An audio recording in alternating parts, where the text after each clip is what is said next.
Drama Korea Squid Game sempat menjadi tontonan viral pada pertengahan tahun 2021. Drama ini sukses menghipnotis penonton dengan kisah yang tak biasa. Tidak hanya orang dewasa, namun juga anak-anak mengetahui beragam karakter dari Squid Game.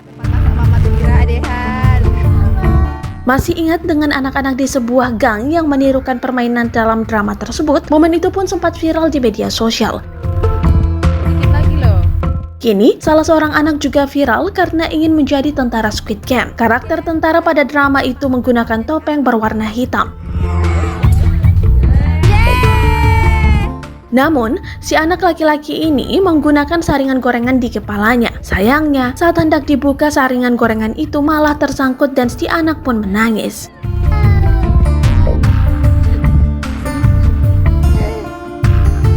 Untung saja, orang-orang di sekitarnya langsung bergerak cepat untuk membuka saringan itu menggunakan tang. Momen ini pun terekam kamera dan viral di media sosial. Diunggah akun Instagram @terangmedia pada Kamis 31 Desember 2021. Gak usah nangis, kalau nangis bikin panik.